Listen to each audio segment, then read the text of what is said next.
Some wounds never heal and some brothers never come home. For 62-year-old Eli Zook, both truths had shaped 30 years of quiet Amish life in Lancaster County.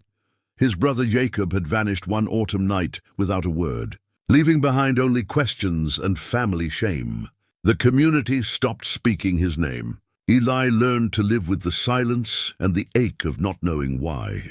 On a foggy October morning, while checking fence posts by Miller's Creek, Eli spotted something caught in the reeds. A wooden chest, old and waterlogged. When he opened it, he found items that would change everything he thought he knew about Jakob's disappearance. Inside were photographs, letters, and secrets that had been waiting 30 years to surface. What had his brother hidden that would bring a grown man to tears after all this time? Before we jump back in, tell us where you're tuning in from. And if this story touches you, make sure you're subscribed, because tomorrow I've saved something extra special for you. The morning mist clung to the valley like a familiar prayer, wrapping around the barns and farmhouses of Lancaster County with the same gentle persistence it had shown for generations. Eli Zook stood at his kitchen window, watching the sun burn through the fog, as he had every morning for more years than he cared to count. His calloused hands wrapped around a ceramic mug, one of the last pieces Sarah had made before the cancer took her 5 years past, and let the warmth seep into his weathered fingers. At 62, Eli moved with the deliberate pace of a man who had learned that rushing accomplished little in God's time. His beard, now more grey than brown, framed a face carved by decades of honest work and quiet sorrow.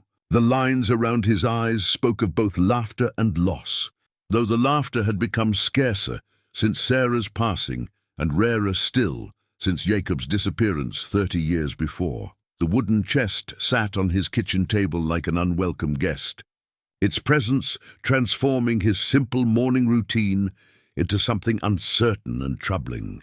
Water had darkened the oak to near black, and rust had claimed the iron hinges, yet the craftsmanship remained evident. Someone had built this chest to last, to protect whatever lay inside from time and weather. Jakob had always admired fine woodwork. Eli set down his coffee and approached the chest with the same caution he might show a wounded animal. When he had first spotted it tangled in the creek reeds, half buried in autumn leaves and silt, his practical mind had catalogued it as debris from upstream flooding. But something about its construction had caught his attention, the careful joinery, the thoughtful proportions. It reminded him of their father's work, of the patient lessons taught in the family workshop, where he and Jakob had learned to shape wood with respect and skill. The memory of Jakob, at 14, tongue caught between his teeth in concentration as he carved his first wooden horse, struck Eli with unexpected force. That boy, earnest, curious, always asking why the English lived differently, why their community held itself apart, had grown into a young man whose questions became more pointed, whose silences more troubled. And then, one October night, much like this one, he had simply vanished. Eli lifted the chest's lid with careful pressure, mindful of the stressed hinges. The interior had been lined with oiled cloth, which had protected the contents from the worst of the water damage. His breath caught as he recognized the topmost item, a small wooden horse, carved with the distinctive flowing mane that had been Jakob's signature style. The paint had mostly worn away, but traces of bay brown and white remained in the deeper grooves. He lifted the horse with trembling fingers, remembering the day Jakob had pressed it into his hands as a birthday gift. Eli had been 25 then, newly married to Sarah and beginning to take over more responsibility on the family farm. Jakob had been 17. Still torn between the expectations of approaching baptism and the pull of the wider world that beckoned beyond their valley's borders. "For your future children," Jakob had said with a shy smile. "So they'll know their uncle can make things too," but there had been no children. Sarah's gentle attempts to explain their childlessness always ended with the same resigned acceptance. God's will be done. And Jakob had left before he could make toys for any children at all. Beneath the horse lay a confusion of items that seemed to belong to different worlds. Photographs in color, forbidden in their community, showed scenes of unfamiliar places and faces. A leather-bound Bible, its pages soft with handling, bore an inscription in English script. Letters tied with a blue ribbon suggested correspondence Eli knew nothing about. And at the bottom, wrapped in what appeared to be a child's drawing, lay objects he couldn't yet bring himself to examine. The sound of buggy wheels on gravel drew his attention to the window. Bishop Samuel Troyer's distinctive black mare was picking her way up the lane, the bishop himself upright on the seat with the bearing of a man accustomed to carrying spiritual authority. Eli's heart quickened. Had someone seen him with the chest? Had word somehow spread about his discovery? He quickly closed the chest and moved it to the pantry, behind the bins of flour and cornmeal where Sarah used to keep her canning supplies. The familiar guilt that had shadowed him since Jakob's departure, the sense that he somehow bore responsibility for his brother's choices, settled over him like an old coat. Bishop Samuel's knock came with the measured authority of his position. Eli opened the door to find the older man's weathered face set in its customary expression of gentle concern. At 78, Samuel had overseen the spiritual life of their district for more than 2 decades, guiding families through seasons of joy and sorrow with the wisdom of long experience. "Good morning, Eli," Samuel said, removing his black hat as he stepped inside. "I hope I'm not interrupting your breakfast." "Not at all, Bishop. Coffee? That would be welcome." They settled at the kitchen table, where the chest had been moments before. Samuel's presence filled the simple room with the weight of authority and tradition, reminding Eli of all the ways their community depended on shared understanding and mutual accountability. The bishop's eyes were kind but sharp, missing little in their survey of Eli's kitchen. "You seem troubled this morning," Samuel observed, accepting the offered mug. "Ruth Yoder mentioned you appeared distracted at yesterday's barn raising." Ruth Yoder had been Sarah's closest friend and had appointed herself as an unofficial guardian of Eli's well-being since his wife's death. Her intentions were good, but her observations were thorough, and her concern sometimes felt like surveillance. "Just the change of seasons," Eli replied carefully. "Autumn always brings back memories." Samuel nodded with understanding. "The anniversary of Jakob's departure approaches. 30 years this month, isn't it?" The directness of the question surprised Eli. Jakob's name was rarely spoken in the community anymore, his choice to leave having settled into the category of old sorrows better left undisturbed. Yet Samuel's tone carried no judgment, only the patient compassion of a pastor who had seen families endure many kinds of loss. 30 years next week," Eli confirmed. "Have you ever wondered what became of him?" The question hung in the air between them like incense. Eli stared into his coffee, aware that his answer would reveal more than he intended. "Sometimes, but wondering doesn't change what happened." "No," Samuel agreed, "but forgiveness can change how we carry what happened." They sat in comfortable silence while the morning light strengthened outside.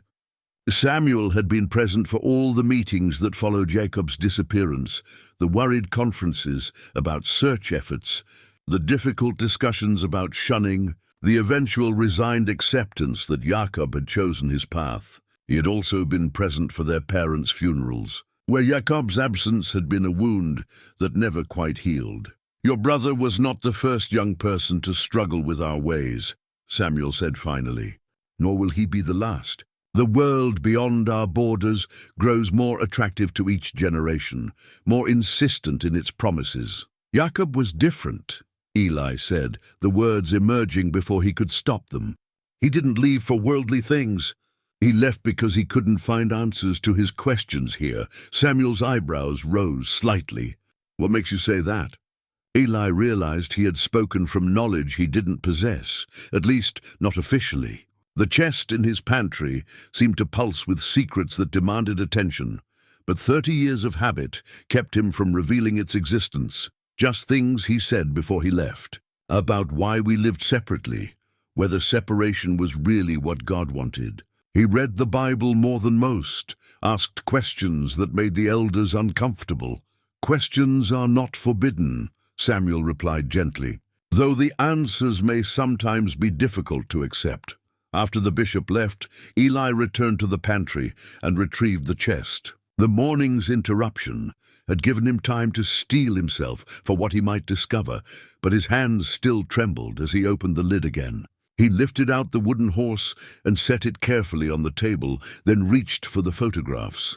The first image stopped his breath entirely. Jakob, unmistakably Jakob, though older and dressed in English clothes, stood with his arm around a young woman with kind eyes and auburn hair. Between them, a little girl of perhaps 6 years smiled at the camera with Jakob's own mischievous expression. They stood in front of a white clapboard house with flower boxes in the windows, and all three looked genuinely, radiantly happy.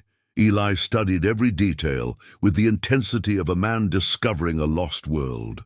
Jakob's face showed lines of maturity and contentment, not the torment Eli had imagined plaguing his exile. The woman, presumably his wife, wore simple clothes and a natural expression that suggested modesty and sincerity. The child had Jakob's dark hair and their mother's gentle demeanor, but something in her posture spoke of confidence and security. This was not the broken, wandering existence the community had assumed for Jakob. This was a family, rooted and stable and clearly beloved by each other. The discovery shifted something fundamental in Eli's understanding, like adjusting the focus on a telescope to bring distant stars into clarity. More photographs revealed glimpses of a life lived fully but quietly. Jakob working in what appeared to be a furniture workshop, his hands shaping wood with the same patient skill their father had taught them both. The woman, Margaret, according to a note on the back of one photo, in a garden that showed the careful attention of someone who understood the value of growing things. The child at various ages, from toddler to what appeared to be early adolescence, always surrounded by evidence of love and stability. One photograph particularly caught Eli's attention. Jakob and the little girl worked together at a workbench, her small hands guided by his larger ones as they shaped what appeared to be a wooden toy. The concentration on both faces, the careful patience of the instruction, reminded Eli so powerfully of their own childhood lessons that his eyes burned with unshed tears. His brother had not abandoned the values of their upbringing. He had simply transplanted them to different soil.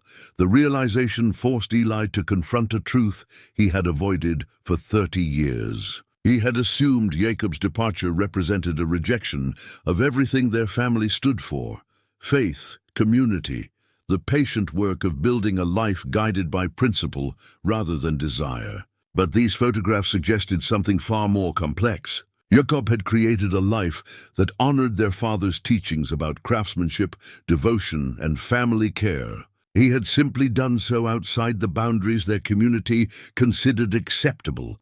The wooden horse sat on the table like a bridge between two worlds, connecting the brother who had carved it with the brother who had discovered it. In its simple lines, Eli could see not just Jakob's skill, but his love.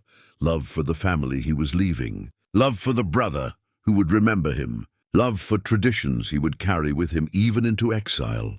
As the afternoon light slanted through his kitchen windows, Eli realized that opening the chest had changed something irreversible in his understanding of his family's history. The questions that had tormented him for 3 decades, why Jakob had left, where he had gone, whether he had found happiness or sorrow in his choice, were beginning to find answers. But those answers brought new questions, more complex and challenging than the old ones.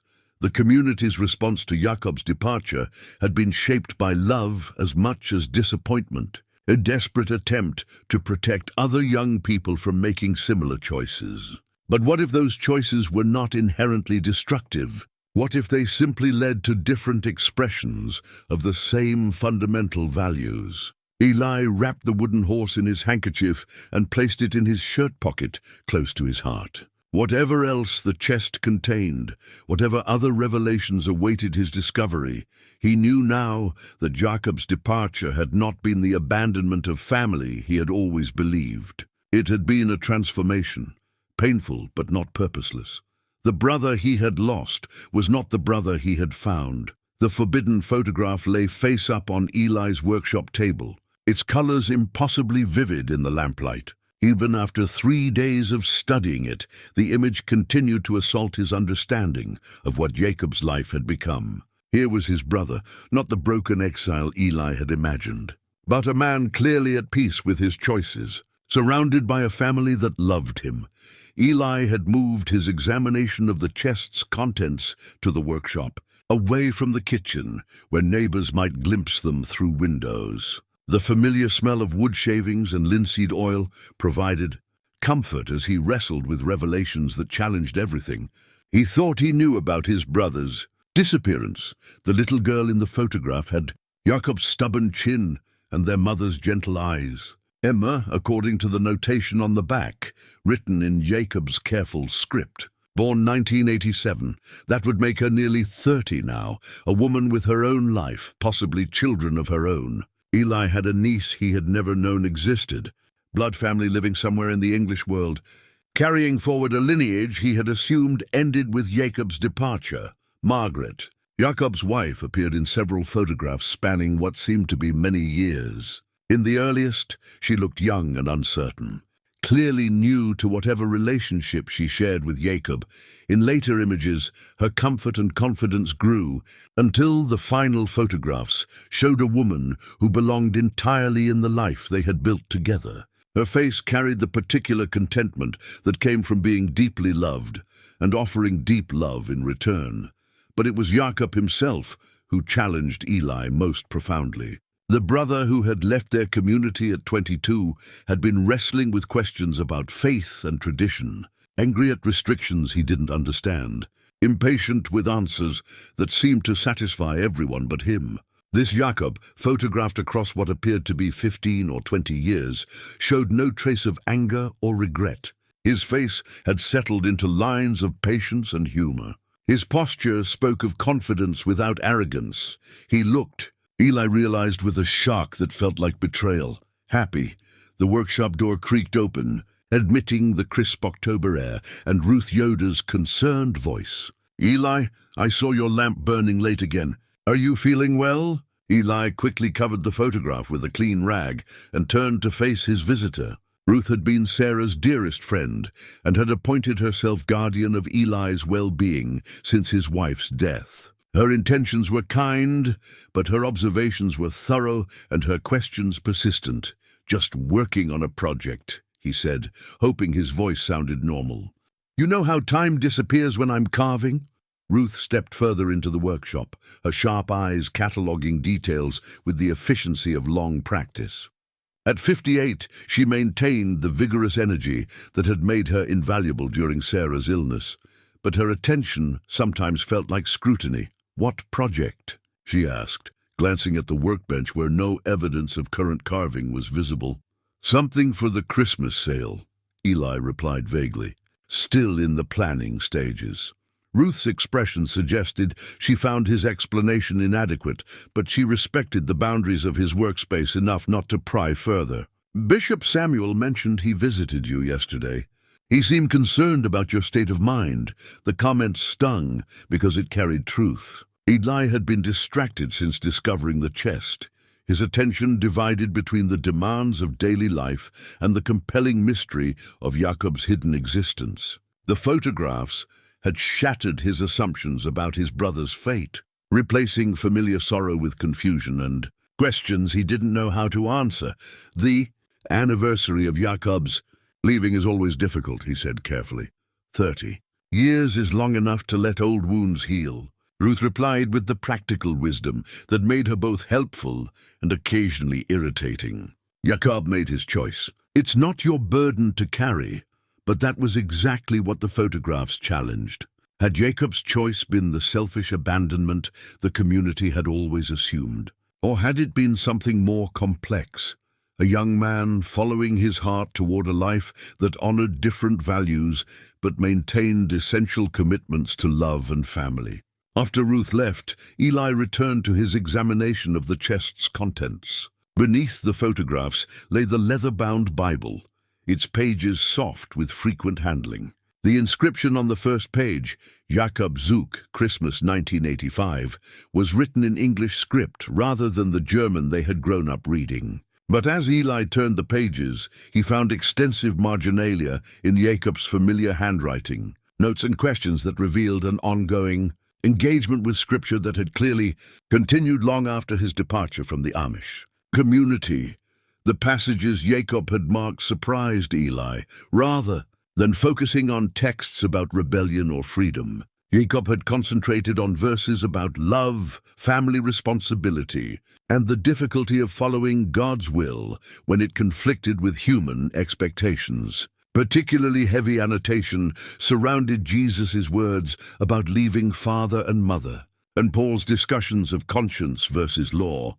These were not the markings of a man who had abandoned faith for worldly pleasure. They were the careful studies of someone wrestling with genuine spiritual questions, seeking guidance for decisions that had no easy answers. Jakob had not stopped being a believer when he left the Amish church. He had simply begun believing in a different way. The discovery of the annotated Bible forced Eli to confront his own assumptions about faith and community. He had always equated Jakob's departure with spiritual failure, assuming that leaving their church meant abandoning God entirely. But the evidence before him suggested something far more nuanced. A young man whose faith had grown in directions the community couldn't accommodate, who had chosen to follow his understanding of God's will even when it meant losing everything familiar. As evening settled over the valley, Eli lit another lamp and continued his careful examination of the chest's contents. Each item revealed new dimensions of Jakob's life, new challenges to the simple narrative of abandonment and loss that had shaped 30 years of family grief. A ticket stub from a performance of Handel's Messiah suggested Jakob had maintained some connection to sacred music. A receipt from a furniture store in Philadelphia indicated he had continued the woodworking trade their father had taught them both. A pressed flower, carefully preserved between pages of a book about Pennsylvania history, spoke of someone who found beauty in simple things and took care to preserve it. But it was the bundle of letters at the bottom of the chest that promised the most significant revelations. Tied with a blue ribbon that had faded with age, they bore no postmarks. Letters written but never sent, perhaps, or correspondence conducted through means Eli didn't understand. The top letter was addressed to him in Jakob's careful script. "For my brother Eli, if you ever wonder what became of me." Eli's hands trembled as he unfolded the pages. The paper was good quality but yellowed with age, suggesting the letter had been written years before. Jakob's handwriting had matured since their youth, becoming more flowing and confident. But the careful formation of letters remained recognizably his. "My dear brother," the letter began, "I know my leaving caused pain to our family and shame to our community. I pray daily that someday you will understand why I could not stay, and that you will find it in your heart to forgive me for the sorrow my choice has brought to those I love most." The words hit Eli like a physical blow. For 30 years, he had assumed Jakob's departure was selfish, motivated by attraction to worldly pleasures or rebellion against authority. He had never imagined his brother wrestling with grief over the pain his choice would cause, or that Jakob had carried the weight of that knowledge into his new life. The letter continued for several pages, explaining Jakob's struggle to reconcile his growing love for Margaret with his commitment to their community. He wrote of months of prayer and fasting, of consultations with bishops from other districts, of desperate attempts to find a way to remain Amish, while honoring what he believed to be God's direction for his life. "I have not left our faith," Jakob wrote near the letter's end. "I have only left the form it took in our community. I carry with me everything Father taught us about honest work, about caring for family, about seeking God's will in all things." Margaret shares these values, though she learned them in a different church. Our children, if God blesses us with them, will know the stories of their Amish heritage and will understand that their father's people are good and faithful, even though we could not find a way to remain together. The letter was dated March 15, 1995.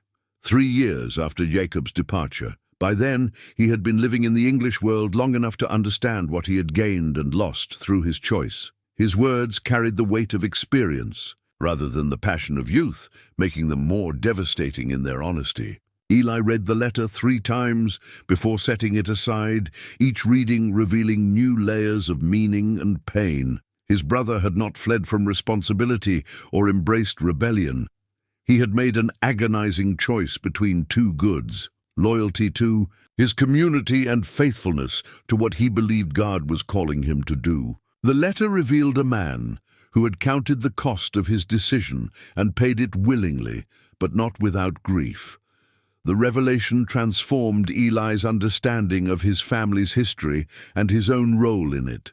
For 30 years, he had carried guilt over his failure to prevent Jacob's departure, assuming that better understanding or stronger persuasion might have changed his brother's mind. But the letter suggested that Jacob's choice had been made through careful prayer and consideration, not through lack of family love or insufficient commitment to their shared values. As midnight approached, Eli closed the chest and sat in the lamplight, surrounded by the evidence of his brother's hidden life. The photographs, the Bible, the letters. Each item challenged his assumptions and forced him to reconsider judgments he had thought settled forever. Jakob had not been lost to the family. He had simply been living a different expression of the same fundamental commitments that shaped all their lives. The question now was what Eli should do with this knowledge. The community's peace depended on shared understanding and mutual support. Revealing Jacob's true story might bring comfort to those who had grieved his loss, but it might also challenge assumptions that helped hold their world together. Some secrets, Eli realized, carried the power to heal or to wound, depending on how they were handled. In his shirt pocket, the wooden horse seemed to pulse with the weight of all the decisions that lay ahead. Sleep became a stranger to Eli in the days following his discovery of Jacob's letter. He would lie in his narrow bed, staring at the ceiling beams Sarah had helped him install 20 years before, wrestling with revelations that challenged everything he had believed about his brother's departure. The letter's words echoed in his memory with the persistence of a hymn. "I have not left our faith. I have only left the form it took in our community." The distinction felt revolutionary and dangerous. Their community's strength had always resided in the unity of belief and practice, the seamless integration of faith and daily life that separated them from the confusion of the outside world. But Jacob's letter suggested it might be possible to maintain the substance of their beliefs while abandoning their particular expression of them. On the 4th night, Eli abandoned the pretense of sleep and returned to his workshop. The chest sat where he had left it, its contents neatly organized on a clean cloth. He lit the oil lamp and reached for Jacob's English Bible, the leather soft and warm in his hands. Their father had taught them to read from the German Bible, the heavy volume that had been passed down through 3 generations of Zooks. Its formal language and traditional interpretations had shaped their understanding of Scripture and their place in God's plan. But Jacob's English Bible told the same stories in words that felt immediate and accessible, as if the ancient writers were speaking directly across the centuries. Eli opened to one of Jacob's heavily annotated passages, Jesus' words about the difficulty of following him. "Anyone who loves their father or mother more than me is not worthy of me. Anyone who loves their son or daughter more than me is not worthy of me." In the margin, Jakob had written, "What if following him means leaving them? What if love requires what looks like abandonment?" The question struck Eli with uncomfortable force. Jakob had not left carelessly or rebelliously. He had wrestled with the same scripture that guided all their decisions, simply reaching different conclusions about what faithfulness required. The marginalia revealed a young man genuinely seeking God's will, not rejecting it. Page after page of careful notes demonstrated Jacob's continued engagement with their shared faith.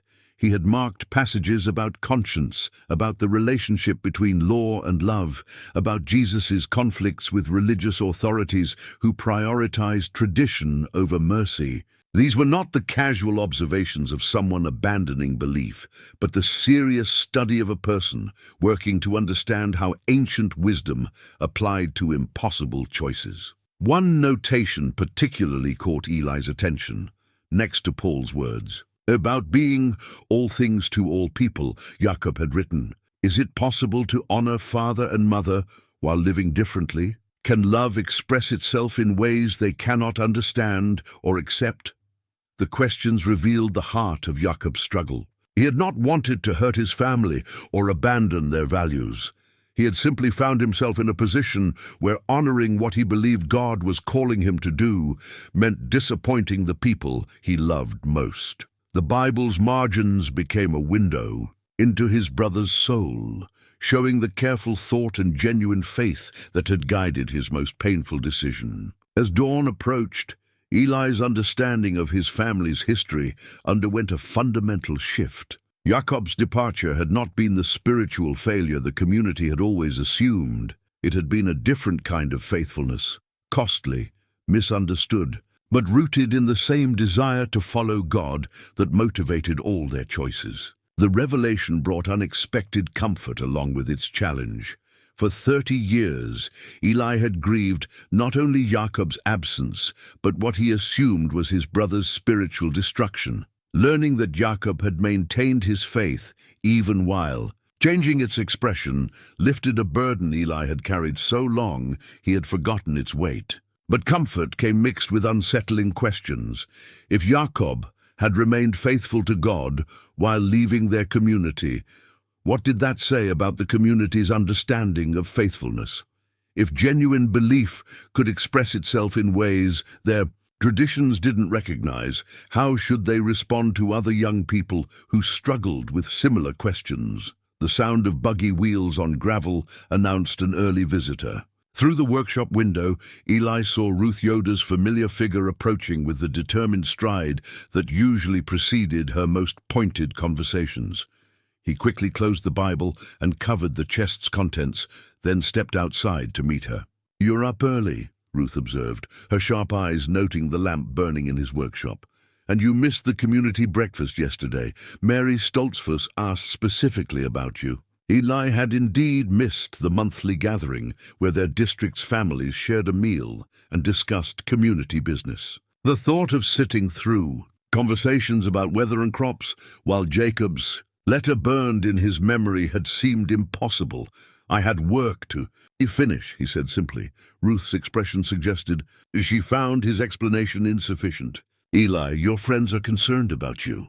You've been distant since the anniversary of Jakob's leaving. Perhaps it's time to stop revisiting old sorrows." The comment stung because it revealed how little the community understood about the grief they had all shared. Jakob's departure had been treated as a tragic mistake, something to be mourned briefly and then forgotten. But Eli now understood it had been something far more complex, a faithful person making an impossible choice with consequences that rippled through decades. "Some sorrows deserve to be revisited," he said quietly. "Some losses need to be understood, not just endured." Ruth's eyebrows rose at the unexpected firmness in his tone. "Understanding won't bring Jakob back." "No," Eli agreed. "But it might help us carry his memory differently." The conversation continued for several more minutes, Ruth probing gently for information about his changed demeanor, while Eli deflected her questions without outright deception. When she finally left, he realized that his growing understanding of Jakob's story was beginning to change how he interacted with his community. The assumptions that had once seemed natural now felt questionable. Returning to the workshop, Eli opened Jakob's Bible again and turned to a passage his brother had marked with particular care. Jesus' parable about new wine requiring new wineskins. In the margin, Jakob had written, "Sometimes faithfulness requires forms that tradition cannot contain. God is bigger than our understanding of him." The words felt like a direct challenge to everything Eli had been taught about the relationship between faith and community. Their traditions had developed over centuries as faithful responses to God's calling, tested by time and proven by the lives of countless believers. But Jakob's marginalia suggested that even faithful traditions might sometimes become barriers to the very faithfulness they were meant to protect. The idea was simultaneously liberating and terrifying. If Jakob had been right, if genuine faith could express itself in ways their community couldn't accept, then other faithful people might face similar impossible choices. Young people who asked difficult questions might not be showing weakness or rebellion, but signs of spiritual growth that their current forms couldn't accommodate. Eli's mind turned to the young men and women in their district who struggled with questions about their place in the modern world.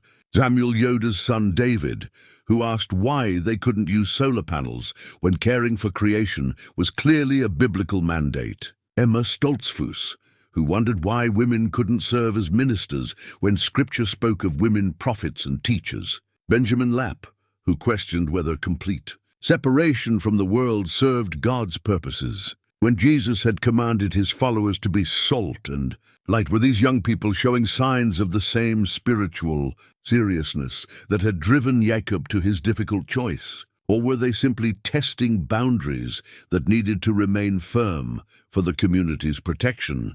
Jakob's Bible offered no easy answers, but it provided a new framework for understanding the questions. Faith was not a simple matter of following prescribed forms. It was an ongoing relationship with a God who called people to different expressions of the same fundamental commitments to love, service, and obedience. As the sun rose over the valley, painting the familiar landscape in shades of gold and amber, Eli realized that discovering Jacob's hidden life had begun to change more than his understanding of the past. It was reshaping his vision of what faithful living might look like in the present, opening possibilities he had never imagined and responsibilities he wasn't sure he was ready to accept. The undelivered letter lay beneath Jakob's Bible like a door Eli both longed and feared to open. For 5 days, he had avoided reading it, instinctively understanding that some revelations changed everything that came after. But on a grey October morning that matched his restless mood, he finally unfolded the pages addressed in Jacob's careful script. For my brother Eli, if you ever wonder what became of me. The letter was longer than the first one he had discovered, dated 2 years later, March 1997. Jacob's handwriting had grown more confident, and his words carried the weight of a man who had lived long enough in his choices to understand their full cost. My dear brother, it began. Margaret is expecting our first child, and the knowledge has awakened in me a fierce need to explain myself to the family I left behind. Soon I will be a father, and I want my child to understand that their father's people are good and faithful, even though circumstances made it impossible for us to remain together. Eli's breath caught. A child. His brother had become a father, had experienced the joy and terror of bringing new life into the world, and Eli had known nothing about it. The realization of all the moments they had missed, the shared anticipation, the celebration, the quiet conversations about hopes and fears that should have bound them closer together, struck him with physical force. The letter continued with painful honesty. I need you to know that leaving was not easy or selfish. I fought against it for months, praying and fasting, seeking counsel from every wise person I could find. Bishop Miller from the Lancaster district spent hours with me, trying to find a way I could marry Margaret and remain in the community. But she would not convert, and I could not ask her to abandon her own faith for mine when God had clearly brought us together. Here was the crux of Jakob's impossible situation, explained with the clarity that only came from living through it. He had not left for worldly pleasures or youthful rebellion. He had left because he believed God had called him to love a woman whose faith, while sincere, took forms their community could not accept. The choice had been between two goods: loyalty to his community and faithfulness to what he understood as God's will for his life. Jakob's words painted a picture of a young man wrestling with questions that had no clear answers. How do we know when tradition serves God and when it constrains him? How do we balance love for our families with love for the person God seems to be calling us to marry? Margaret and I have studied Scripture together for 2 years now, and we find the same God in our different churches, the same call to love and service and faithful living. The letter revealed details about Margaret that made her real in ways the photographs could not. She was a Methodist minister's daughter who had grown up with the same emphasis on simple living and community service that shaped Amish life. Her faith was genuine and deep, her commitment to following Jesus as serious as any believer in their community. She had not been the temptation away from God that Eli had always imagined, but a partner in seeking God's will. "We live simply," Jakob wrote. "Margaret grows vegetables and cans food just as Mother taught us. I build furniture with the skills Father passed down, and we save money not for luxury, but to help others in need. Our church supports a mission in Haiti, and Margaret teaches children in the Sunday school.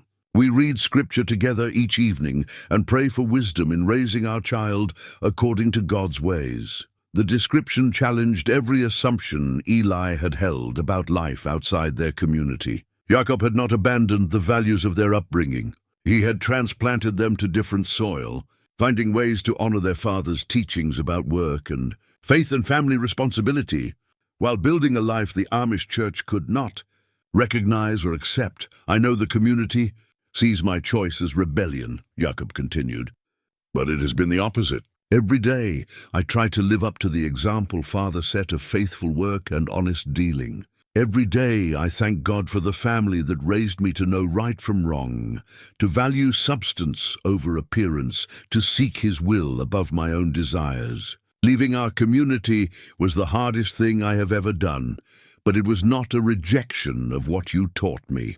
It was an attempt to live those teachings in circumstances you could not have imagined when you gave them to me." The words hit Eli like a revelation. Jakob had not abandoned their father's legacy. He had carried it forward in the only way his circumstances allowed. The values that shaped their Amish life, honesty, hard work, faithfulness to God, care for family, could exist outside the particular forms their community gave them. Near the letter's end, Jakob's tone grew more personal and vulnerable. "I dream sometimes that you will visit us, that you will meet Margaret and see how she shares the values Mother taught us about keeping house and caring for others. I dream that you will hold our child and see Father's eyes looking back at you, that you will understand this was not abandonment, but transformation.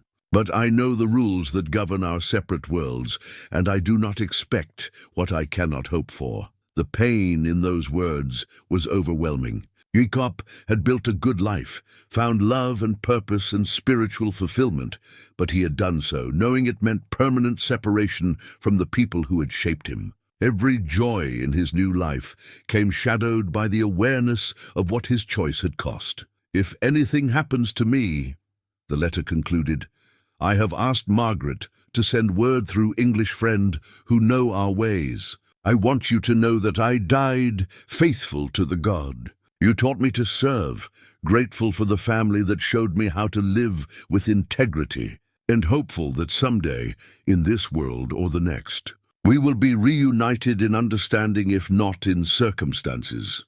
Eli read the letter 3 times before setting it aside, each reading revealing new layers of love and loss. His brother had not disappeared into a world of selfishness and spiritual confusion.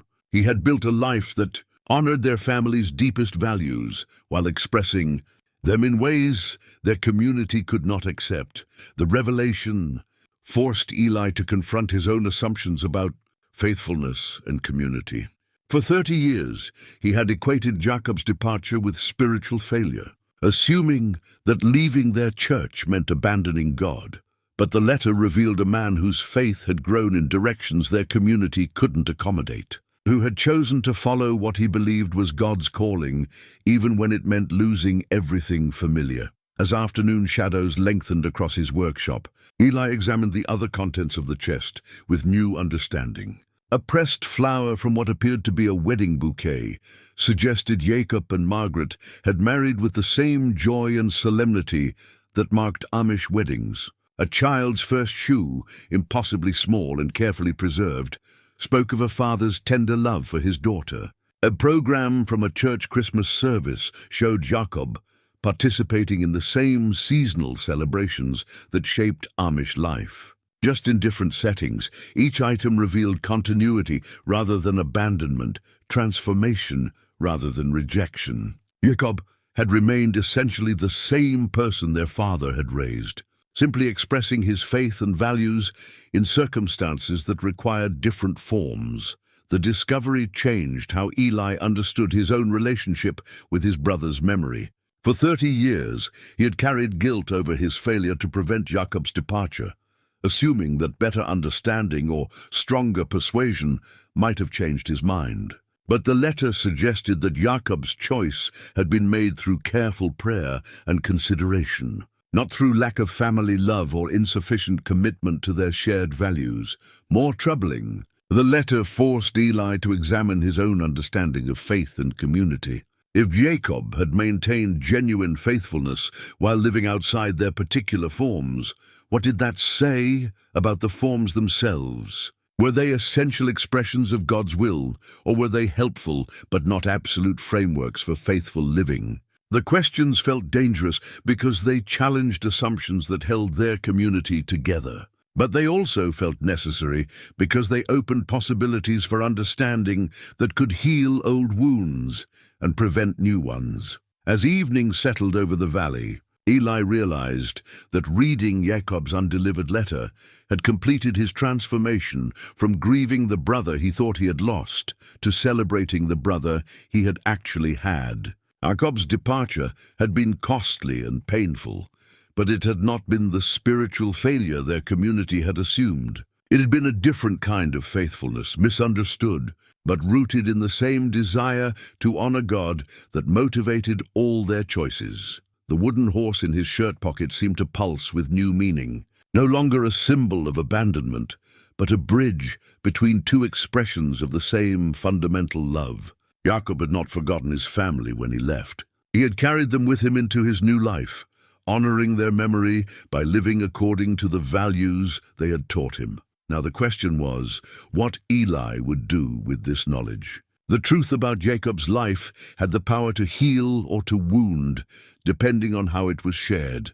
Some revelations, Eli understood, required as much wisdom in the telling as they had in the discovering. Among the carefully preserved items at the bottom of the chest, wrapped in tissue paper that had yellowed with age, Eli discovered a child's drawing that stopped his examination entirely. The artwork was executed in the bold, unrestrained strokes of a young hand, stick figures rendered in bright crayon colors against a background of green grass and blue sky. 3 figures dominated the scene: a tall man with dark hair and a beard, a woman with flowing brown hair, and a small girl between them with pigtails and a bright yellow dress. All 3 smiled with the exaggerated happiness that children brought to their artistic representations of family life. In the corner, written in careful block letters that suggested adult guidance, were the words, "My family," and a signature, "Love, Emma." Eli's hands trembled as he studied every detail of the drawing. This was his niece's work, his brother's daughter expressing the simple joy of a child who felt completely loved and secure. The man in the picture was unmistakably intended to be Jakob, down to the careful representation of his beard and the way he stood with one hand on the little girl's shoulder.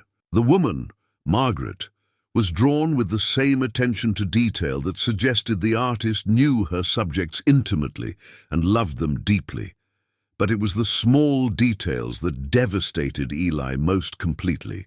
Emma had drawn herself holding what appeared to be a wooden toy, a horse, rendered in the simple lines a child might use to represent Jakob's characteristic carvings.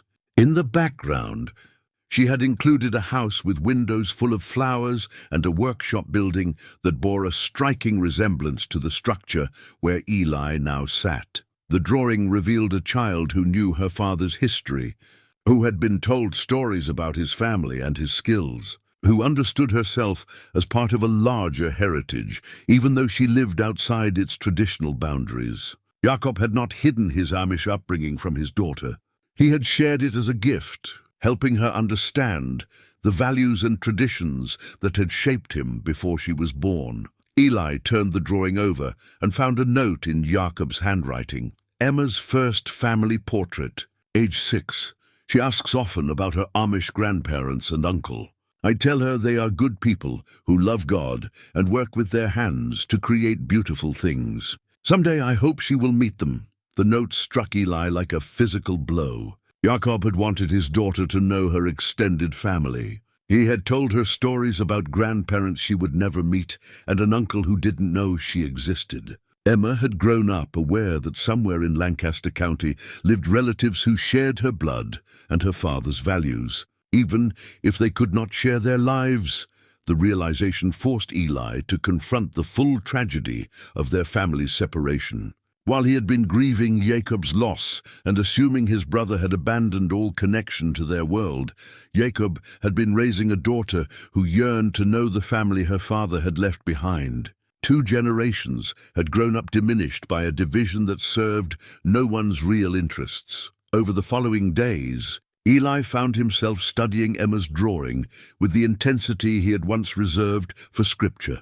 Every detail revealed new dimensions of loss and possibility. This child, his niece, had inherited not only Jakob's artistic ability, but his curiosity about the world and his capacity for love. In her stick-figure family, Eli could see echoes of their father's gentle humor and their mother's quiet strength. The discovery of Emma's existence changed how Eli moved through his daily routines. During morning milking, he found himself imagining what she might think of their simple farm life. While working in his shop, he wondered if she had inherited Jakob's skill with wood or shown interest in learning traditional crafts. At mealtimes, he pictured a little girl asking questions about her Amish relatives and listening to Jakob's careful explanations of their different world. Ruth Yoder noticed the change during one of her regular visits. "You seem more settled lately," she observed, watching Eli's careful attention to a carving that had been neglected for weeks. "The anniversary has passed without the usual melancholy." Eli paused in his work, considering how to respond.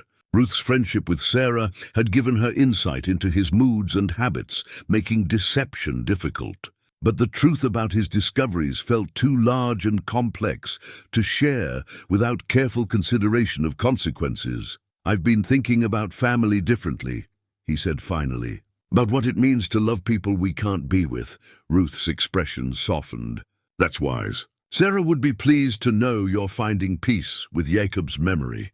But peace was not the word Eli would have chosen. His discoveries had brought understanding and even a strange form of joy, but they had also awakened a longing he hadn't known existed. Somewhere in the world lived a niece who carried his family's blood and his brother's values. A young woman who might welcome connection with the uncle she had heard about in stories but never met. The thought was both thrilling and terrifying. Their community's rules about contact with former members were clear and absolute.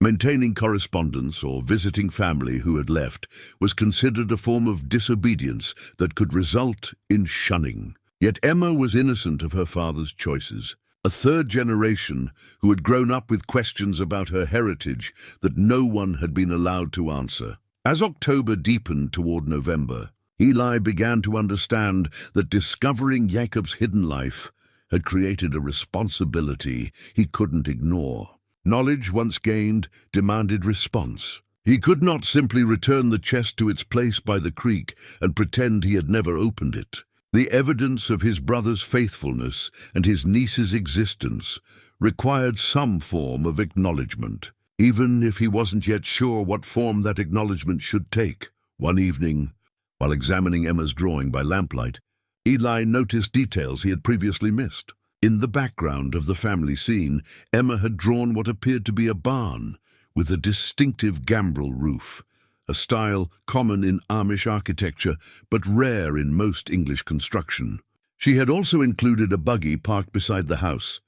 Though no horses were visible in the scene, the elements suggested that Jakob had shared specific details about Amish life with his daughter, helping her visualize the world he had come from with enough accuracy to include authentic details in her artwork.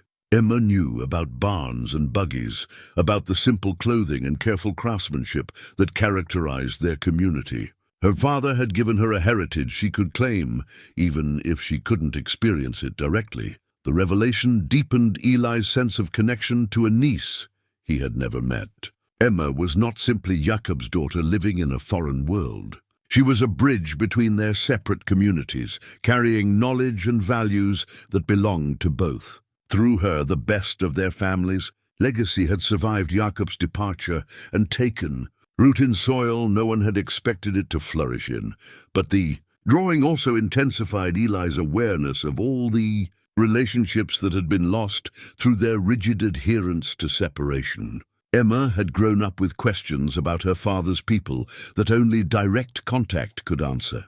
He had lived 30 years with grief over a brother who had never actually abandoned the values they shared. Their parents had died without knowing they had a granddaughter who honored their memory and carried forward their influence. As he carefully rewrapped Emma's drawing and returned it to its place in the chest, Eli realized that the discovery of his brother's hidden life had reached a crucial point. The knowledge he had gained carried obligations he could no longer avoid. The question was not whether to act on what he had learned, but how to act in ways that honored both his love for his community and his growing understanding of his extended family's needs. The wooden horse in his shirt pocket seemed to pulse with the weight of decisions that would shape not only his own future, but the legacy of love that had survived 30 years of enforced separation. The worn leather work gloves lay at the bottom of the chest like a testament to honest labor. Eli lifted them carefully, feeling the weight of years in their supple leather and the familiar pattern of wear that spoke of countless hours shaping wood with patient skill. These were not the soft hands of someone who had abandoned physical work for easier pursuits. These were the calloused palms of a craftsman who had carried their father's teachings into whatever world he had chosen to inhabit. Eli held the gloves up to the lamplight, examining the pattern of wear with the practiced eye of someone who understood tools and their relationship to the hands that wielded them. The right palm showed the distinctive callus pattern of someone who used traditional handplanes extensively. The fingertips bore the small scars that came from years of careful carving work. Most telling, the thumbs showed the particular wear pattern that developed from holding wood steady while using draw knives, a technique their father had taught them both for shaping furniture. Legs and wagon spokes, these details mattered because they revealed continuity. Where Eli had assumed abandonment, Jakob had not left their world to escape the demands of honest work. He had carried their father's craft with him, finding ways to honor the skills and values of his upbringing, even while living in circumstances their community could not accept. A memory surfaced unbidden. Their father, Samuel Zook, standing in the workshop doorway as 17-year-old Jakob, struggled with a particularly challenging piece of maple. "The wood will teach you patience if you let it," their father had said in his quiet way. "Every tree grows according to God's plan, and every piece has its own character. Your job is to discover what it wants to become, not force it into what you think it should be." At the time, Eli had understood the lesson as simple instruction about woodworking technique. But holding Jakob's worn gloves 30 years later, he realized their father had been teaching something deeper about respecting the essential nature of things, about working with rather than against the grain of what God had created. Perhaps Jakob had simply applied that lesson to his own life, discovering that his essential nature required forms of expression their community could not accommodate. The gloves suggested he had found ways to honor their father's teachings about craftsmanship and patience. while building a life that followed the grain of his own calling. The thought was both comforting and unsettling. If Jacob had remained true to their father's deepest values while changing their outward expression, what did that say about the relationship between faith and tradition? Were the forms their community preserved essential to faithfulness, or were they simply one way of expressing commitments that could take other shapes in different circumstances? Eli set the gloves aside and reached for the last bundle of items in the chest, letters tied with a faded ribbon that suggested correspondence spanning many years. Unlike the undelivered letters he had already discovered, these bore postmarks and addresses, evidence of actual communication between Jacob and someone in their world. The return address made him catch his breath. Bishop David Miller. Lancaster County? Eli recognized the name, an elderly bishop known for his wisdom and compassion, someone young people often sought out when facing difficult decisions about their faith and future. The dates on the envelope spanned nearly 15 years, from shortly after Jakob's departure until just a few years before. With trembling hands, Eli opened the first letter, dated 6 months after Jakob had left their community. Bishop Miller's careful script filled 2 pages with the measured wisdom of someone accustomed to guiding souls through complex spiritual territory. "My dear Jakob," the letter began, "your visit last month weighs heavily on my heart. Not because I disapprove of your choices, but because I understand the cost of the decision you have made. You are not the first young person to find yourself called to a life our traditions cannot contain. Nor will you be the last." The bishop's words revealed that Jakob had not simply vanished into the English world without spiritual guidance. He had maintained contact with a wise elder who understood the complexities of faith and calling, someone who could provide perspective on the relationship between tradition and faithfulness. "I want you to know," the letter continued, "that your decision to marry Margaret does not represent spiritual failure in my understanding. You have wrestled with Scripture and sought God's will with the seriousness our faith demands. That your calling requires forms our community cannot accept does not make it less authentic."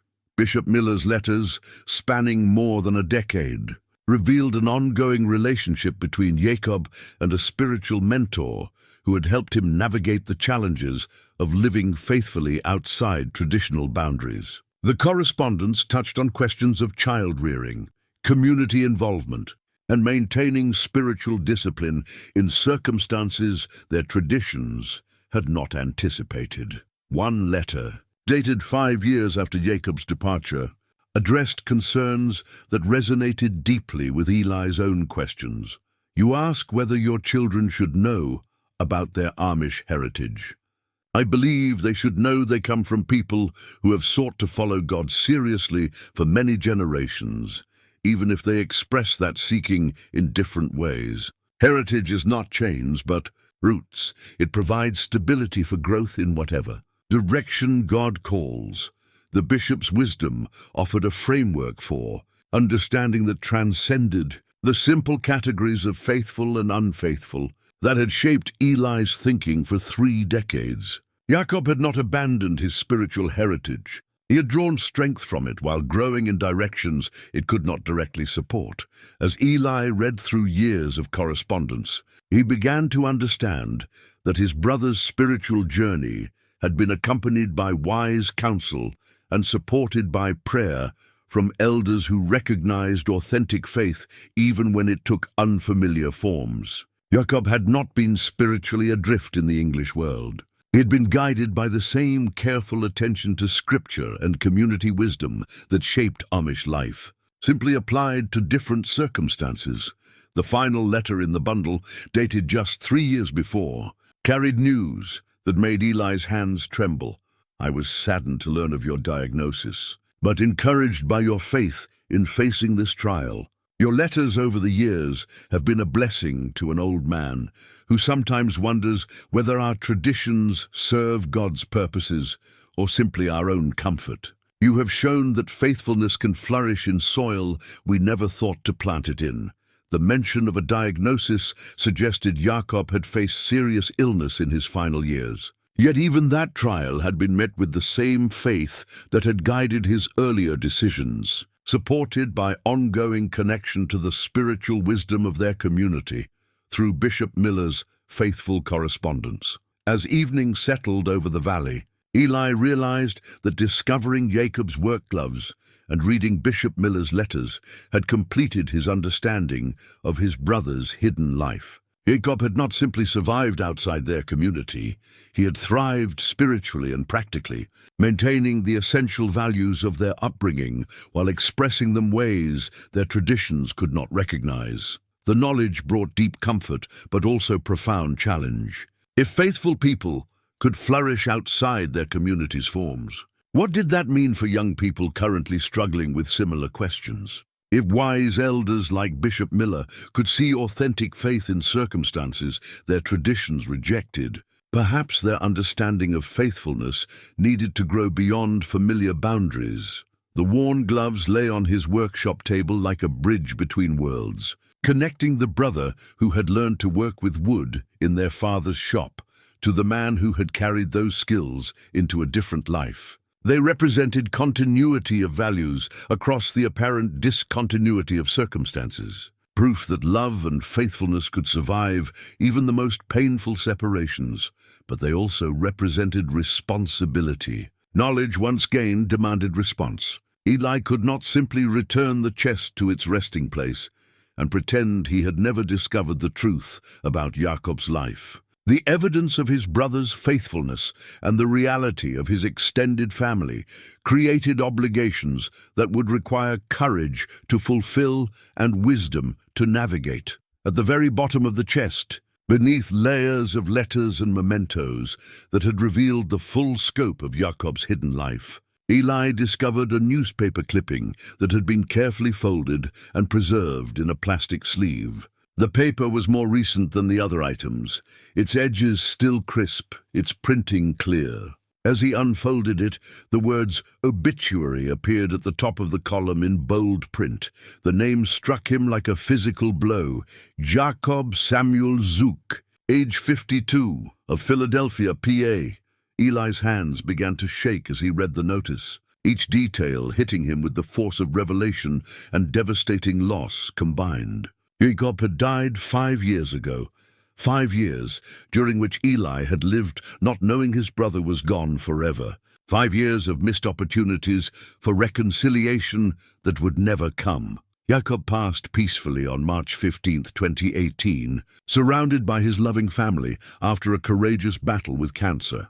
Born in Lancaster County to the late Samuel and Ruth Zook, Jakob was a master furniture maker whose work was celebrated for its exceptional craftsmanship and attention to traditional techniques.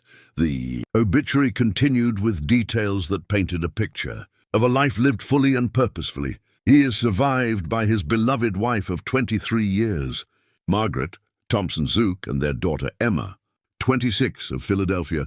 Jakob was known in his community for his generous spirit, his dedication to his craft, and his quiet faith that guided every aspect of his life. Each line revealed new dimensions of loss. Jakob had been a master craftsman, carrying their father's legacy forward in ways their community never knew. He had been married for 23 years to a woman who had clearly loved him deeply. He had raised a daughter who had grown to adulthood without ever meeting her Amish relatives. And through all of it, he had maintained the quiet faith that connected him to his upbringing, even while expressing it in different forms. In lieu of flowers, the obituary concluded, the family requests donations to the Habitat for Humanity chapter, where Jakob volunteered his woodworking skills for more than 15 years, helping families build homes and communities. The detail about Habitat for Humanity revealed the full scope of what Eli had failed to understand about his brother's life. Jakob had not left their community to pursue selfish interests or worldly pleasures. He had found ways to express their shared values of service and craftsmanship in a broader context, using his skills to help others in need, just as their community had always taught. Eli read the obituary 3 times before its full implications settled into his understanding. All his discoveries about Jakob's hidden life, the photographs, the letters, the evidence of faithful living in unfamiliar circumstances, had been discoveries about a man who was already dead. The revelation that had been building toward possible reconciliation was actually a memorial to opportunities that had passed forever. The weight of lost time pressed down on him with crushing force. While he had been carrying guilt and grief over Jakob's abandonment, his brother had been living a life that honored their family's deepest values while creating new expressions of love and service. While Eli had been assuming the worst about Jakob's spiritual condition, his brother had been maintaining correspondence with wise elders and raising a daughter who knew about her Amish heritage and valued the traditions that had shaped her father. The obituary also revealed practical realities that changed everything about his situation. Margaret was now a widow who had loved Jakob for more than 2 decades and presumably shared his desire for his family to understand his choices. Emma was a grown woman who had questions about her father's people and perhaps a longing to connect with relatives she had never been allowed to meet. But most devastating was the realization that Jakob had died believing. His family saw his choices as abandonment and spiritual failure. The letters revealed a man who had grieved the separation from his family while building a new life that honored their teachings. He had wanted reconciliation, but had respected the boundaries that made it impossible. He had passed away without knowing that someone might someday understand that his leaving had been faithful rather than faithless. The discovery transformed Eli's entire relationship to his grief. For 30 years, he had been mourning Jakob's departure, while his brother lived and thrived in the world beyond their community. Now he found himself mourning Jakob's death, while simultaneously celebrating the life he had actually lived, rather than the failure Eli had imagined. The emotional complexity was overwhelming. Joy at discovering Jakob's faithfulness mixed with anguish over his death. Relief at understanding his brother's true choices combined with regret over decades of misunderstanding.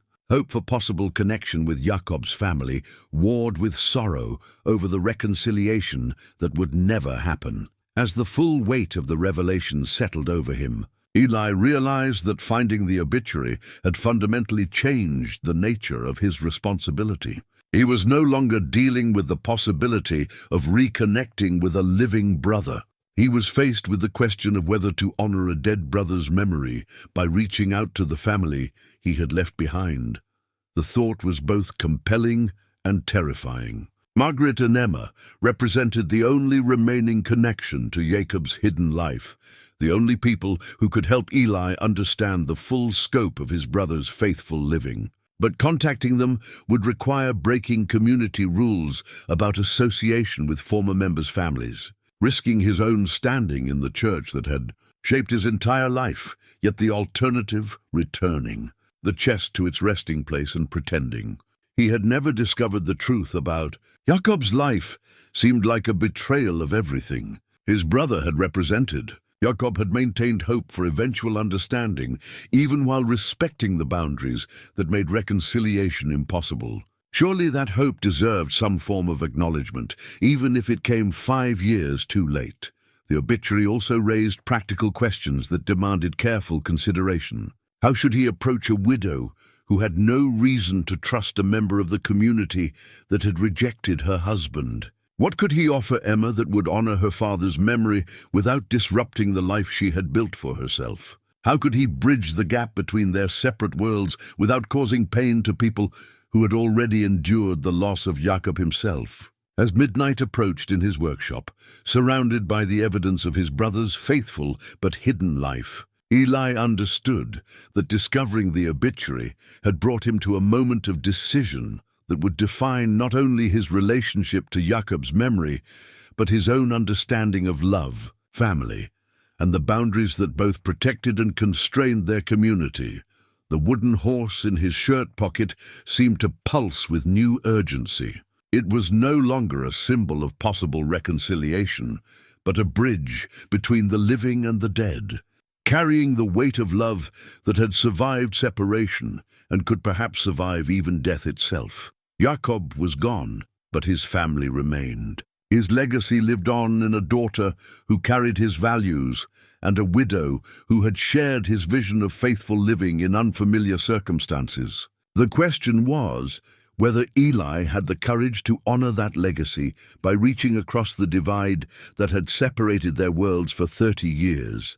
The decision would require everything he had learned about love, faith, and the difference between tradition and faithfulness. But sitting in his workshop surrounded by evidence of his brother's hidden faithfulness, Eli began to understand that some bridges were worth building even when the crossing would change everything that came after. 3 days after discovering Jakob's obituary, Eli found the final letter, one that would change everything he thought he understood about his responsibilities to the living and the dead. Hidden beneath all the other correspondence, wrapped in tissue paper that suggested it had been handled with particular care, lay an envelope addressed in Jakob's familiar script. For Emma, my daughter, when she is old enough to understand. The letter bore no date, but the paper showed signs of handling that suggested Jakob had written and rewritten it many times before achieving the words he wanted to leave behind. Eli's hands trembled as he unfolded the pages, understanding that he was about to read his brother's final thoughts to the daughter who represented the continuation of their family line. My dearest Emma, the letter began, if you are reading this, I am no longer with you, and I pray that God has been gracious enough to grant me time to raise you with love and wisdom before calling me home. There are things about your heritage and your father's family that I want you to understand. Words I may not have the courage to speak aloud, but can commit to, in paper for you to discover when the time is right. Jakob's opening words revealed the letter's purpose, a father's attempt to explain the complex history that had shaped his life and would, inevitably, shape his daughter's understanding of her own identity. This was not simply correspondence between family members, but a legacy document, carefully crafted to help Emma navigate the questions that would arise from growing up caught between two worlds. I want you to know that your father came from good people who love God and seek to live according to his will, Jakob continued. Your Amish grandparents, Samuel and Ruth Zook, were among the finest people I have ever known, honest, hard-working, generous to those in need, and faithful in ways that put many more educated believers to shame. The community that raised me values simplicity, mutual aid, and submission to God's will above personal ambition or worldly success. The letter painted a picture of Amish life that emphasized its strengths while acknowledging the tensions that had made Jakob's continued participation impossible. He wrote about community barn raisings, where neighbors worked together without expectation of payment, about elderly members cared for with devotion by families who considered it privilege rather than burden, about a way of life that prioritized relationships over possessions and faithfulness over convenience. You have an uncle named Eli who taught me to carve wood and shared my love of making beautiful things with our hands, Jakob wrote, the words hitting Eli with unexpected force. He is a good man who carries the weight of our family's sorrows with grace and dignity. I've written him letters over the years, but never found the courage to send them, fearing that contact would bring him trouble in a community that must sometimes choose between love and loyalty. The revelation that Jakob had continued to think about him, to write unsent letters, to worry about protecting him from community censure, brought tears Eli hadn't shed since Sarah's funeral. His brother had not simply moved on to a new life and forgotten his family. He had carried them with him daily, wrestling with the same longing for connection that had tormented Eli for 30 years. The reason I could not remain in their world, Jakob explained to his daughter, was not that I rejected their values, but that I could not express those values in the only forms they recognized as acceptable. When I met your mother, I knew God had brought us together for purposes neither of our communities could understand. She shares the same commitment to simple living, honest work, and service to others that shaped my upbringing. But she learned these values in a Methodist church rather than an Amish district. The letter continued with Jakob's careful explanation of the impossible choice he had faced between loyalty to his community and faithfulness to what he believed God was calling him to do. He wrote with the perspective of a man who had lived long enough with his decision to understand its full cost and its ultimate rightness. I want you to understand that leaving was not abandonment but transformation, he told Emma. I carried everything good from my upbringing into our life together. The patience your grandfather taught me shaped how I approached my craft and my relationships. The emphasis on community service led me to volunteer with Habitat for Humanity and our church's mission work. The value placed on honest labor guided my business dealings and my commitment to quality craftsmanship. But it was the letter's conclusion that revealed Jacob's deepest hope and transformed Eli's understanding of his own responsibilities. Someday, if God makes it possible, I pray you will meet your Uncle Eli and see for yourself the goodness that shaped your father. I dream that the divisions that have kept our families apart will heal enough to allow love to bridge the differences that separate our worlds. You belong to both traditions, Emma, and both have gifts to offer you if you have eyes to see them. The letter ended with specific instructions that took Eli's breath away. I have kept careful records of our family's history and location, should you ever wish to seek them out. Your Uncle Eli lives on the farm where your father grew up, following the same routines and honoring the same values that shaped my childhood. If you go to him with questions about your heritage, I believe he will welcome you with the same love our father showed to all children who needed guidance. Eli read the letter 3 times before its full implications settled into his understanding. Jakob had not only maintained hope for eventual reconciliation between their worlds, he had specifically prepared his daughter for the possibility of seeking out her Amish relatives. Emma was not simply Jakob's daughter living in ignorance of her heritage. She was a bridge between their communities, equipped with knowledge and encouragement to reach across divisions that had seemed permanent. The realization transformed Eli's understanding of his responsibilities. He was not facing the question of whether to intrude on strangers who had no connection to his world. He was holding in his hands evidence that Jakob had specifically hoped for contact between his family and the relatives he had left behind. Emma's father had prepared her for exactly the kind of meeting Eli was contemplating, but the letter also revealed the weight of expectations that would accompany any contact. Jakob had spoken of his family with love and respect, creating an image of goodness and faithfulness that Eli would need to live up to if he chose to honor his brother's hopes. Emma would come to such a meeting, carrying her father's stories about the uncle who had shaped his understanding of craftsmanship and love. Over the following days, Eli found himself preparing for a journey he hadn't yet decided to take. He researched bus routes to Philadelphia, studied maps of the city where Jakob had built his life, and rehearsed conversations with Margaret and Emma that might never happen. The possibility of meeting his brother's family had become more than speculation. It had become a spiritual calling that demanded response. Yet, the practical challenges remained daunting. How should he approach a widow who had no reason to trust a member of the community that had rejected her husband? What would he say to a niece who might blame her father's relatives for 30 years of separation? How could he honor Jakob's memory without disrupting lives that had found their own equilibrium in his absence? The questions required more than individual consideration. Eli realized he needed counsel from someone who understood both the spiritual dimensions of his situation and the practical realities of community life. His thoughts turned to Bishop Samuel, whose wisdom had guided families through many complex decisions over the years. But approaching Bishop Samuel would require revealing his discovery of the chest and its contents, opening himself to scrutiny and possible discipline for maintaining contact with information about a shunned member. The risk was significant, But the alternative, making such a momentous decision without spiritual guidance, seemed even more dangerous. As November deepened toward winter, Eli understood that his period of private contemplation was ending. The knowledge he had gained about Jakob's life and the hopes Jakob had maintained for his family created obligations that extended beyond his own comfort and safety.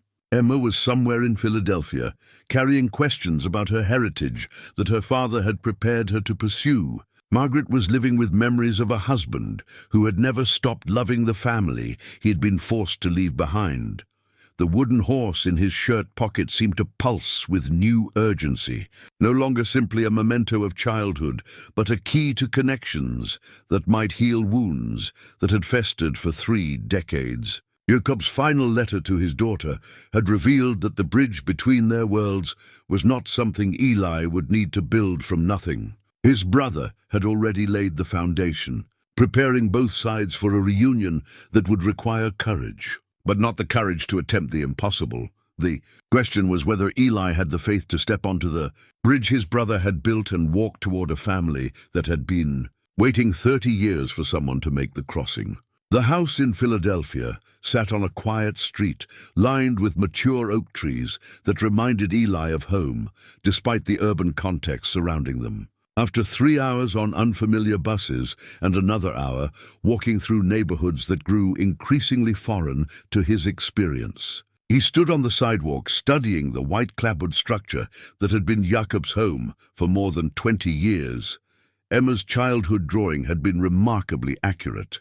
The house featured the flower boxes she had sketched, now filled with late autumn mums in shades of gold and burgundy.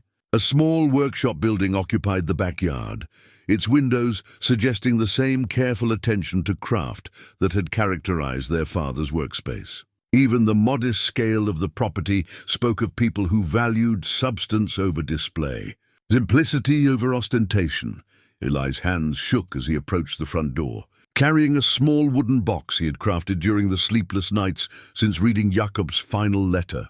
Inside the box lay the wooden horse from the chest, along with a letter of his own, explaining his discovery and his hopes for understanding between their families. The simple act of walking up the front steps felt like crossing between worlds, leaving behind the certainty of his known life for possibilities he could neither predict nor control. Before he could lose courage, he knocked on the door, 3 measured taps that echoed his nervous heartbeat. Footsteps approached from inside, and then the door opened to reveal a woman in her early 50s, whose kind eyes and graying auburn hair marked her unmistakably as the Margaret from Jakob's photographs, aged by grief but retaining the gentle strength that had attracted his brother's love. "Yes," she said, her voice carrying a slight wariness that suggested unexpected visitors were uncommon in her world. "Mrs. Zook," Eli began, his voice rougher than he had intended. "My name is Eli Zook. I believe I am your late husband's brother."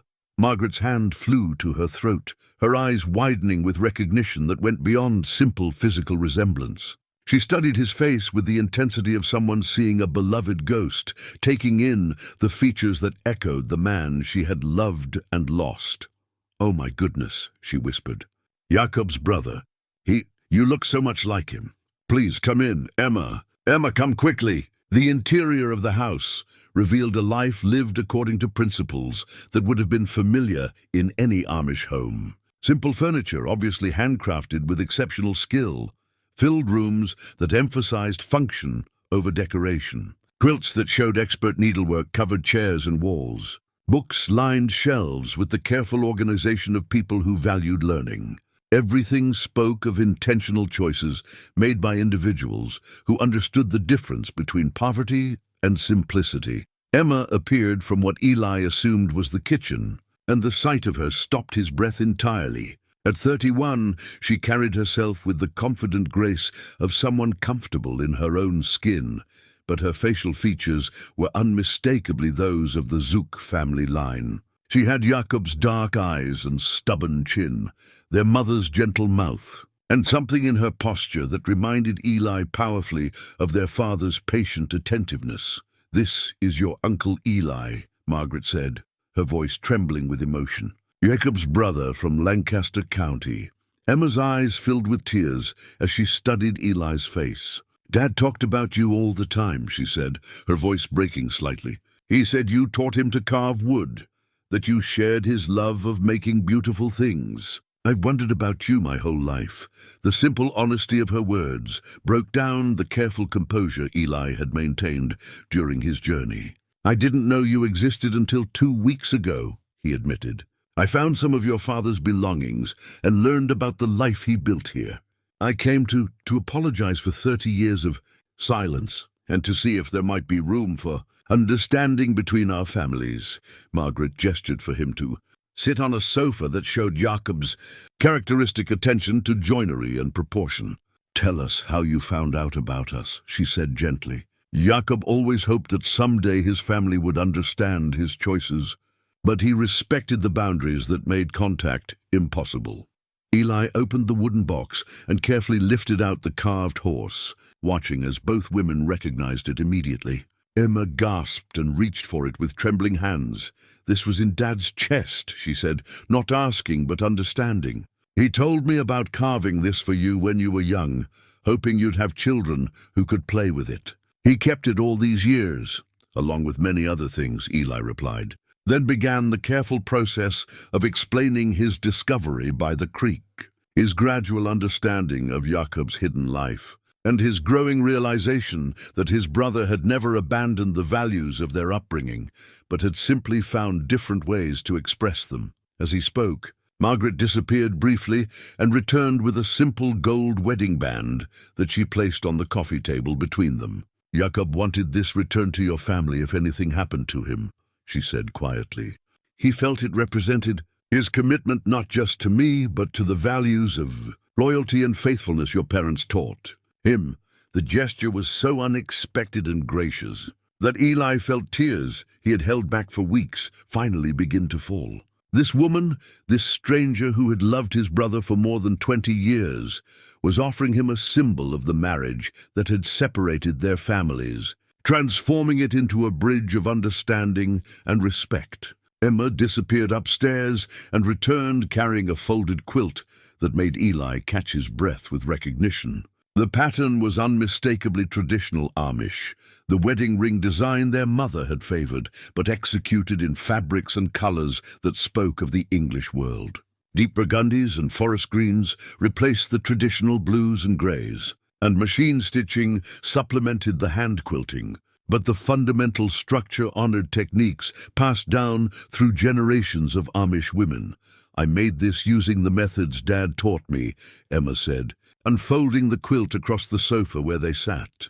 "He learned them from your mother when he was young, and he passed them on to me even though I had no formal training in the traditional patterns." Eli ran his fingers over the careful stitching, recognizing in the work not just technical skill but spiritual discipline. Quilting, in their tradition, was never simply about creating useful objects. It was a form of meditation, a way of expressing care for family and community through patient, a careful work that would outlast the maker's lifetime. "Your grandmother's pattern," he said quietly, "but made your own. Jakob would have been proud of how you've honored the tradition while making it serve your own life."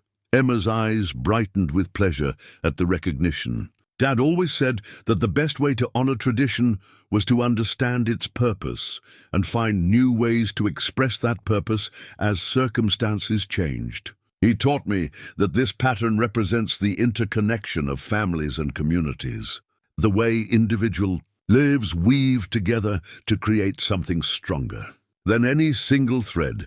The quilt became a focal point for their conversation as Margaret prepared tea, and Emma shared stories of growing up with a father who had maintained Amish values while adapting them to urban life. Jakob had insisted on family devotions each evening, reading from the same scripture passages that shaped Amish worship. He had taught Emma to grow vegetables in their small backyard garden, preserving food according to techniques their grandmother had perfected. Most importantly, he had instilled in her the conviction that work done with care and attention was a form of prayer, whether it involved building furniture or tending the sick. Dad volunteered at the free clinic downtown, Emma explained, using his woodworking skills to build cabinets and repair furniture for families who couldn't afford new things. He said it was his way of practicing mutual aid in a community that needed it but didn't have the formal structures for sharing resources the way Amish districts do. The stories revealed the full scope of Jakob's faithful adaptation of their family's values to circumstances their community had never anticipated. He had found ways to express the same commitments to simplicity, service, and community care that motivated Amish life, simply directing them toward needs and opportunities their isolated valley couldn't address. Margaret joined their conversation with stories of her own, describing a marriage built on shared values despite different backgrounds. Jakob helped me understand that faith was less about following particular rules than about ordering your entire life around love for God and neighbor, she said. My Methodist upbringing had taught me similar principles, but Jakob showed me how to live them more intentionally. As afternoon faded toward evening, the conversation turned to practical questions about maintaining connection across the religious and cultural boundaries that had separated their families for 3 decades. Emma was curious about Amish life, but realistic about the challenges of building relationships with relatives who lived according to strict rules about contact with former members. I don't want to cause problems for you in your community, she said carefully. Dad always worried that reaching out to his family might bring them trouble they didn't deserve. Eli had wrestled with the same concerns during his journey to Philadelphia, understanding that maintaining ongoing contact with Jakob's family would require careful navigation of community expectations and possible consequences. But sitting in their living room, surrounded by evidence of Jakob's faithful living and his family's genuine desire for understanding, the risks seemed less important than the opportunities. Some connections are worth the difficulties they create, he said finally. Your father maintained hope for 30 years that our families might someday find ways to love each other across our differences. I think that hope deserves more than just recognition. It deserves action. Emma's face lit up with the possibility. Could we correspond? Could I visit Lancaster County and see where Dad grew up? I've always wanted to understand that part of my heritage. Margaret's expression grew more cautious. We don't want to disrupt your life or create conflicts with your church, she said gently. Jakob chose to leave rather than force others to deal with divisions his choices might create. But Eli was beginning to understand that the division itself had been the real problem, not the choices that made it seem necessary. Jakob had been faithful to God and family in the only way his circumstances allowed. His relatives had maintained their own faithfulness through different expressions of the same fundamental commitments. The tragedy had been their inability to recognize the common ground that connected their separate journeys.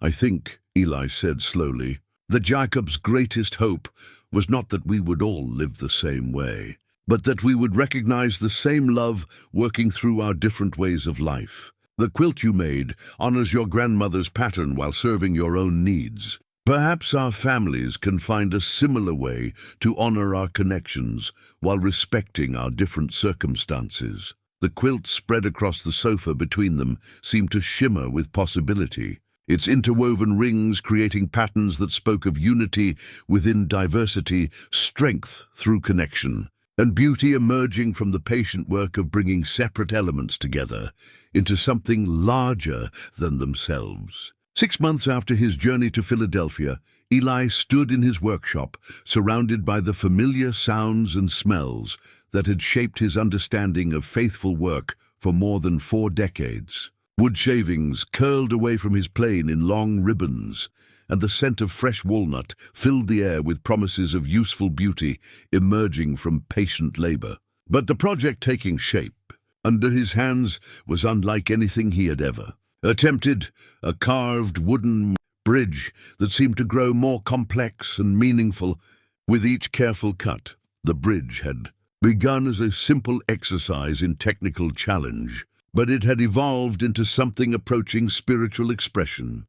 Two distinct architectural styles marked its approaches, one end echoing the plain, functional beauty that characterized Amish construction, the other incorporating the more ornate details he had observed in Emma's Philadelphia neighborhood. Yet the bridge itself unified these different traditions into a single structure that honored both while serving the essential function of connection. Margaret's letters arrived monthly now, carefully routed through an English neighbor who understood the importance of discretion in maintaining contact that stretched community boundaries. Her correspondence had become a window into a world Eli was learning to appreciate rather than simply tolerate. She wrote about Emma's work as a social worker, helping families navigate crises with the same patient attention to human dignity that characterized Amish approaches to mutual aid.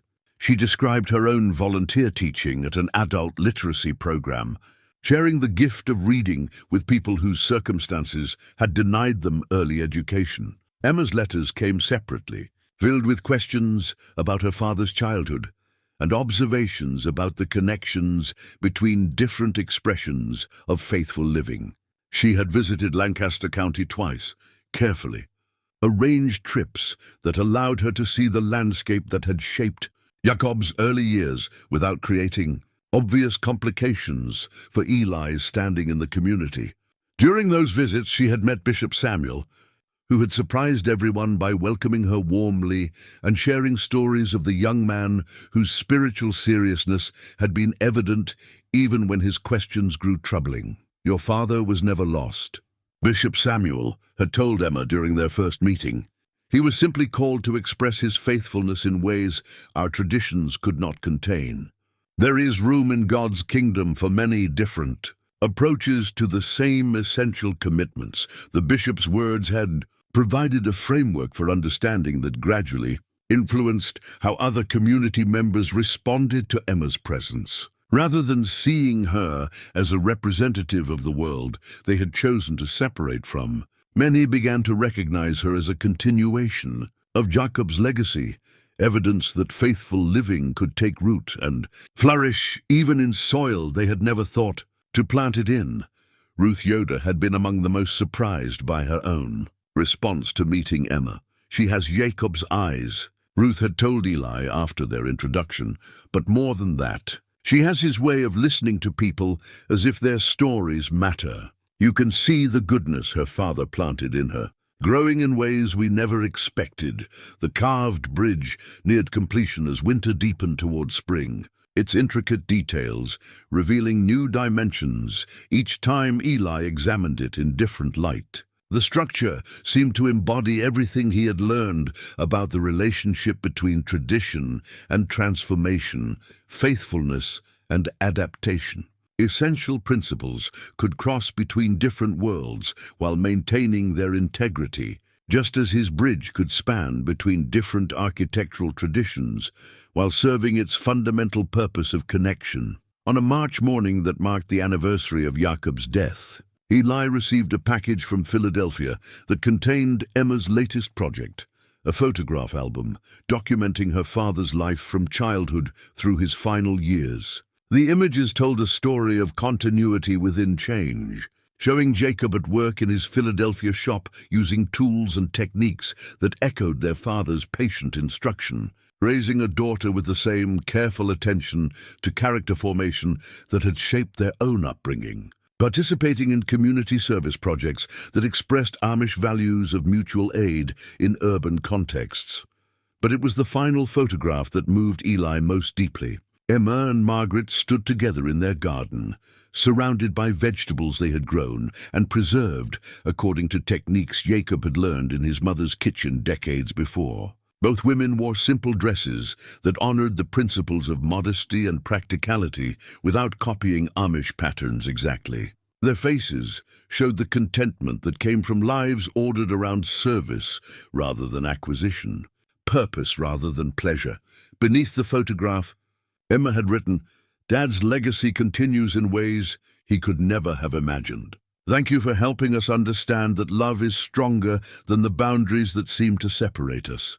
As spring brought new life to the valley, Eli began to understand that his discovery of Jacob's hidden life had changed more than his relationship to his brother's memory. It had opened possibilities for connection and understanding that extended beyond his own family to include other community members who struggled with questions about tradition and faithfulness. Young people who asked difficult questions were more likely now to find patient listeners rather than worried critics. Families facing the departure of children who could not conform to traditional expectations received support that emphasized ongoing love rather than protective separation. The community had not abandoned its essential commitments, but it had grown more flexible in recognizing different expressions of those commitments. The wooden bridge sat completed on Eli's workbench, its careful joinery representing months of patient work,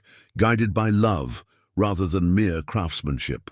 He planned to give it to Emma during her next visit, a symbol of the connection that had survived 30 years of separation and would continue to grow stronger with each passing season. As evening settled over the valley, painting familiar landscapes in shades of gold and amber, Eli realized that Jacob's greatest gift to his family had not been his departure or his hidden faithfulness, but his demonstration that love could take many forms while maintaining its essential character. The brother he had grieved for 3 decades had never really been lost. He had simply been expressing their shared values in ways that required different forms, building bridges between worlds that had seemed permanently separated. In his shirt pocket, the wooden horse that had started his journey of discovery seemed to pulse with quiet satisfaction. Its purpose had been fulfilled, not as a toy for children who never came, but as a key to understanding that opened doors between hearts that had been locked against each other for far too long.